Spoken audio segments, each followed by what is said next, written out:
c'est une entrée en matière motivée et motivante, tout ce que j'aime. Je vous fais cette petite vidéo, et oui, je veux qu'elle soit petite. Si jamais elle fait plus de 20 minutes, tapez-moi. Psychologiquement. Oui, non, parce que si vous m'attendez en bas de chez moi avec un balai, ça va pas le faire. Bref, je commence à digresser, ça ne va pas. On se retrouve aujourd'hui parce que je veux vous parler de 3 films que j'ai vus en 2 jours, et je sais pas, mais le cumul de ces 3 films m'a fait me sentir d'une certaine manière. Un peu mi-triste, mi-heureuse, mi-motivée, mi-triste. Tu vois, c'est un espèce de ventre mou des émotions, mais qui est en même temps très inspirant, humainement parlant. Vous allez comprendre. J'aime bien maintenant faire des vidéos où je parle d'un film à la fois, parce que je parle beaucoup, et c'est une manière de pas se paumer, mais là, je vois trop de trucs ces derniers temps, donc vas-y, hop, je fais la faux folle, je groupe, et on attaque tout de suite avec le premier film. On commence avec Blue Miracle de Giulio Quintana. Ça va être le seul film dont je vais parler aujourd'hui qui est disponible sur Netflix, et il est sorti, je crois, il y a très peu de temps. Pour une fois que je suis dans l'actualité, il va neiger. D'ailleurs, ça ferait pas de mal parce qu'il fait quand même putain de chaud. C'est un film clairement feel good, hein, voilà, on le sait dès la bande-annonce, y a pas un gros suspense. C'est l'histoire d'un orphelinat, Casa Agar, qui se passe, enfin qui est au Mexique et qui est un petit peu dans la dèche financièrement parlant, on va pas se mytho, hein, et c'est l'histoire tout simplement du gérant et des enfants qui essaient de trouver des sous-sous pour des sous-sous, on dirait je parle d'enfants, des petits sous-sous, non, qui essaient de sauver leur orphelinat tout simplement pour pas retourner à la rue, hein, voilà. Donc c'est pas drôle du tout, hein, moi je dis des sous-sous, mais non, c'est pas drôle du tout. Et ils s'inscrivent à un concours de pêche pour espérer gagner le gros lot et gagner de quoi sauver l'orphelinat. J'ai confiance en mon objectif de pas trop parler, puisqu'en vrai il y a pas grand chose à dire à part que c'est feel good. Vraiment, voilà, c'est un film que vous regardez qui vous donne un beau recul quand même sur aussi la vie qu'on a, la vie privilégiée qu'on a, la chance qu'on a d'être né dans notre pays où on est quand même pas mal aidé.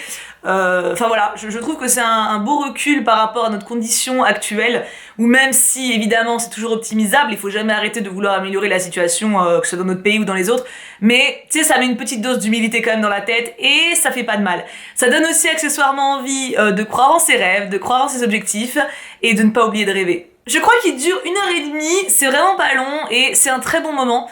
Ouais, ça fait du bien, c'est un film qui fait du bien. Second film, Envole-moi de Christophe Baratier, qui a également réalisé Les Choristes. Si vous connaissez Les Choristes et que vous étiez en âge de comprendre Les Choristes quand le film est sorti, c'est que vous êtes aussi vieux que moi.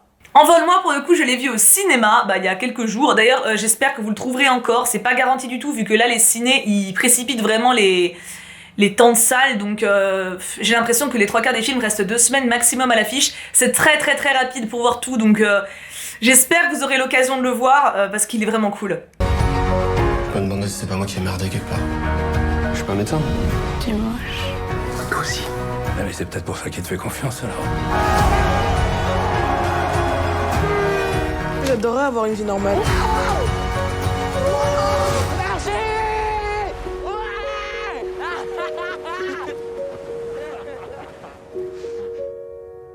Alors, je dois avouer que avant de le voir, j'avais un petit a priori. Alors, je m'attendais à un film feel good, c'est le cas, mais je m'attendais un peu à un intouchable au rabais. Je dois l'avouer, non mais voilà, j'ai pas mytho, hein, j'ai vu la bande-annonce, je me suis dit, bon, un gars, jeune adulte, un peu paumé, un peu sissi-wesh dans sa façon de se comporter. Bon, là, la différence avec Intouchable, c'est que là, c'est un fils de médecin, donc on est clairement dans la haute bourgeoisie, et pas du tout dans le cas d'un gamin des cités. Mais bon, tu vois ce que je veux dire, c'est un jeune adulte paumé qui s'occupe d'un gamin ou de quelqu'un d'handicapé. Tu sais, tu vois le synopsis, tu fais ouais, bon, ça va être du feel good, mais est-ce que ce sera vraiment recherché, est-ce que ce sera vraiment cool? Et bah oui. Honnêtement, au début du film, bon, je trouvais ça sympa, mais sans plus, on va dire que juste je trouvais ça, ouais, sympa, voilà, j'étais en mode ok, bon bah le temps passe de manière agréable, profitons-en. Des fois les films, ils ont pas vocation forcément à être plus que ça non plus, hein. Et bah je me suis surprise, on va dire pour la deuxième moitié, en fait, même pas j'allais dire le dernier tiers, non, avant, la deuxième moitié à être vraiment, vraiment dedans à fond. Les acteurs jouent très bien, je trouve que ce soit Thomas ou Marcus, oui, le petit s'appelle Marcus, ça me fait penser à Detroit Become Human, oui, ça me fait penser. Donc oui, voilà, que ce soit Thomas ou Marcus, les 2 acteurs jouent vraiment bien, ils ont une très belle connexion, un très bel échange, et même quand ils sont seuls, en vrai, t'y crois. En fait, la deuxième moitié du film, j'ai oublié que c'était un film, et j'avais juste envie de continuer à voir ces personnages, en fait. Et donc bravo pour ça aux acteurs, et au réal, parce que bon, il a quand même un petit peu joué un rôle, hein. Et ouais, non, c'était très sympa, j'ai même pleuré à la fin. Pleurer alors, attends, non mais non, parce que attends, vous allez vous dire chialer à chaque fois cette conne, non, vous allez pas vous dire ça quand même, vous êtes sympa, non mais voilà, non mais, j'ai pas chialé genre, non, on n'en était pas là, mais j'ai eu un petit, c'est mignon, C'est tout, non mais c'est tout, voilà, j'ai eu le petit coin d'œil humide, voilà, c'était pas les violons, mais c'était le petit coin d'œil humide, et je dois avouer qu'à la fin de ce film, en fait c'est un peu comme l'autre, c'est-à-dire que t'as un gros dézoom, tu te prends dans la gueule qu'il y a des enfants qui sont malades, t'as des enfants qui sont à l'hôpital, t'as des enfants qui meurent, que c'est injuste, qu'il n'y a pas de raison. Oui c'est un feel good, hein, non, mais je sais, qui m'a réagi pareil, en mode c'est un feel good, oui c'est un feel good, et donc voilà, en fait c'est quelque chose qu'on sait tous, mais de temps en temps de le voir, ça te le rappelle, et moi ce film m'a donné encore plus envie de m'investir dans quelque chose, de compter pour des gens qui en ont besoin, de pouvoir être là pour eux. Et c'est ce que je fais un petit peu déjà dans mon métier, mais ça m'a donné un petit peu une envie supplémentaire, tu vois. Déjà Casa Agar avait un peu joué là-dedans, mais celui-là a contribué encore plus. Donc je pense que c'est un film feel good, mais pas que, c'est un film feel good qui te rappelle également que d'autres personnes existent tout simplement, et qu'elles ont besoin d'aide, et que le monde ne tourne pas toujours autour de nous, tout le temps. Donc voilà, c'est un film, je pense, qui est sans prétention, mais qui apporte plus que ce qu'il donne l'impression au visionnage de la bande-annonce. Tu vois ce que je veux dire? Tu t'attends à voir un film sympa, t'as un film très sympa. Et ça, c'est le genre de surprise qui fait plaisir. Et enfin, dernier film, j'ai gardé le plus impactant, on va dire pour moi, pour la fin, Billie Holiday, une affaire d'état. J'ai fait un instant d'hésitation parce qu'à chaque fois, je veux dire Billie Eilish. Voilà, c'est affreux, mais à chaque fois, c'est scandaleux. Le film a été réalisé par Lid Danish, je suis même pas sûre parce que j'ai pris des notes, mais comme j'écris comme un cochon, j'arrive pas à me relire, donc au cas où je vous mettrai le vrai nom si c'est pas ça, désolé. En tout cas, même si j'écris mal, je sais que c'est ce réalisateur qui a également réalisé Le Majordome. Donc on est quand même sur deux films qui retracent une histoire d'une personne noire pendant une période très compliquée, donc je trouve qu'il y a un petit... on sent un peu la volonté du réal de faire quelque chose pour cette cause-là, quoi. I'm being followed. I'm not gonna cower to no fears. She's made something of herself and you can't take it because she's strong, beautiful, and black. Strange fruit hanging. Du coup, de quoi ça cause, Billie? J'allais le dire. Ah, Billie Holiday, Billie Holiday, Billie Holiday. Du coup, de quoi ça cause, Billie Holiday? À force de le répéter, ça va finir par rentrer dans quelques années. C'est tout simplement son histoire à elle. C'est une chanteuse afro-américaine. Je ne la connaissais absolument pas, je dois bien l'avouer. Bon, après, c'est pas ma génération du tout, hein. Et c'est pas l'histoire de mon pays non plus. On va dire qu'elle était pas très connue en France. Je crois qu'elle a fait une tournée en Europe, mais très rapide, tu vois. Donc c'est un peu comme Edith Piaf aux États-Unis, je pense. Genre, ils la connaissent, mais bon, tu vois, c'est pas non plus... voilà, quoi. Enfin, après, je dis ça, j'en sais rien. Peut-être qu'aux États-Unis ils adorent Edith Piaf et qu'elle est connue de ouf. J'en sais rien du tout. Billie Holiday était donc une chanteuse de jazz, que dis-je, une icône de jazz, et l'actrice l'incarne incroyablement bien. Andra Day, je t'aime, même si tu ne me connais pas. Alors pour le coup, je ne connaissais pas donc Billie Holiday, t'as vu, j'ai pas hésité, mais justement, le jeu de l'actrice me l'a rendu très réel. Donc je ne sais pas après, voilà. Le film en lui-même, on va parler du... Je rembobine dans ma tête. Le film en lui-même n'est pas une réalisation incroyablement originale. C'est un biopic, comme on en a déjà vu plein, comme on en verra sans doute encore beaucoup. Mais c'est pas la vocation du film. Je pense que la vocation de ce type de film, c'est pas de faire une œuvre cinématographique absolument unique. C'est de partager une histoire efficacement. Là, le problème que j'ai eu un petit peu, c'est que je pense que le réal a trop voulu en dire et que donc on se perd un petit peu dans tout ça. En gros, le centre de l'histoire, c'est la chanson Strange Fruit. Je prononce très mal, j'ai un anglais de merde, vous le savez, bref. Billie Holiday, donc, avait une chanson... Elle chantait énormément de chansons d'amour, de base, mais elle avait une chanson très engagée, donc Strange Fruit, qui parlait des lynchages des personnes noires. En gros... c'est des personnes, en général je crois que c'était des membres du Ku Klux Klan, si je dis pas de bêtises, je peux me tromper, attention, hein, c'est ce que j'ai cru comprendre du coup, parce que je t'avoue que je connais pas trop le sujet, qui en fait allaient dans des foyers de personnes noires et brûlaient la maison et pendaient en fait les habitants de la maison aux arbres, d'où la chanson Strange Fruit qui décline, en fait les personnes pendues sont les fruits dans la chanson. Et donc voilà, à l'époque cette chanson elle plaisait pas des masses aux États-Unis, particulièrement au sud, et du coup le gouvernement entre guillemets avait très envie qu'elle arrête de chanter cette chanson. Ça les titillait un petit peu. Sauf qu'ils pouvaient pas l'arrêter officiellement pour ça, donc ils sont passés par le Bureau fédéral des narcotiques.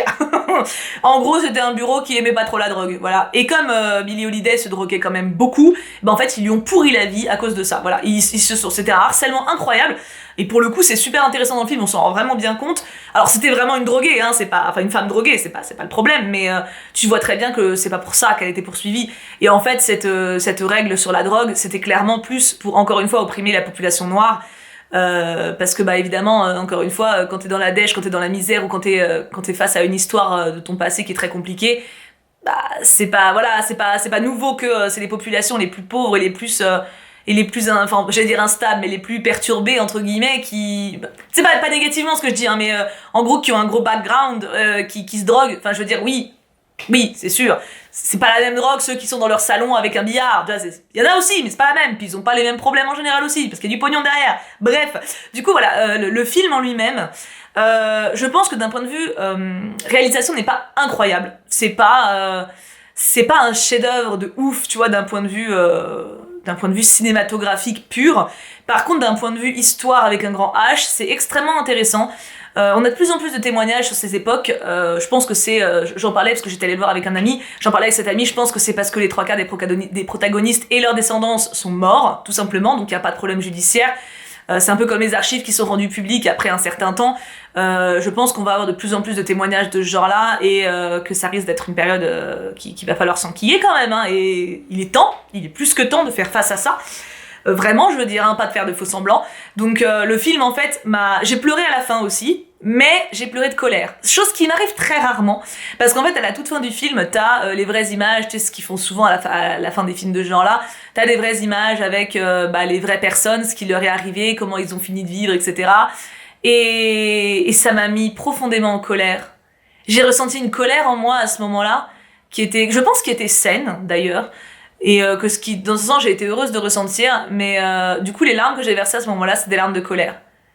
Et je vais pas dire que c'est la première fois que ça m'arrive parce que c'est pas le cas, mais honnêtement ça m'arrive très rarement. Pas que je suis une peace and love forever, mais c'est rare que mes émotions type colère prennent le pas comme ça sur mes émotions, enfin tu vois, sur mon comportement. La colère en général quand je ressens ça passe, tu vois, c'est pas des gros trucs. Là c'était quand même une rage là, tu sais, qui te serre. En vrai, j'aurais voulu rendre justice moi-même, tu vois. Et ça, c'est quelque chose que je ressens rarement, et c'est intéressant de ressentir ça. C'est intéressant parce que je pense que c'est pas un sentiment qui est forcément ouf, hein, mais de le ressentir, ça peut te permettre de dézoomer, de comprendre pourquoi, puis aussi, tout simplement, la colère peut être très saine, tant que tu concrétises pas tes actes, tes pensées un peu cheloues. Donc, en vrai, j'ai été heureuse de ressentir ça à contre-coup, et j'ai essayé d'analyser moi-même un petit peu ce que j'ai ressenti. Donc voilà, en fait, le cumul de ces 3 films en 2 jours, j'ai vu ces 3 films en 2 jours, ça m'a fait beaucoup de bien, en fait, humainement parlant, même si je dois avouer que j'ai eu un bon petit coup de déprime, et j'ai chialé un bon moment le soir du 2e jour. Donc au prochain film, je vais me voir une comédie de merde, hein, un truc bien poète, non peut-être pas quand même, mais un truc pas ouf quand même, un truc rigolo. Mais je pense que les 3 films cumulés, en fait, m'ont fait prendre conscience, même si j'en ai conscience chaque jour, hein, j'essaie d'avoir cette pensée chaque jour, mais les 3 films ensemble m'ont fait me rendre compte que j'avais beaucoup de chance. Et que c'était pas parce que j'avais cette vie privilégiée que je devais oublier que d'autres n'avaient pas ma chance à moi, justement. Je pense que j'ai toujours eu ça en tête, puisque déjà, ne serait-ce que ma situation actuelle, j'ai pas toujours eu cette situation-là. Quand j'étais plus jeune, voilà, j'avais une situation un peu plus complexe. Mais même, je veux dire, même dans ces cas-là, c'est pas comparable à un enfant malade ou comparable à la misère, à l'esclavage, à la haine, au racisme. C'est des choses que je n'ai pas connues, grâce au ciel. Donc, je trouve que c'est important. En fait, vraiment, j'ai eu le sentiment, après avoir vu ces 3 films, le soir suivant, je me suis dit, déjà j'ai de la chance, et ensuite j'aimerais réussir à faire quelque chose pour que d'autres aient de la chance aussi. J'ai vraiment ressenti cette envie profonde d'aider les gens. Bon, je l'ai toujours eu aussi, ça serait mensonger de dire que c'est venu, c'est tombé du ciel après le film, non.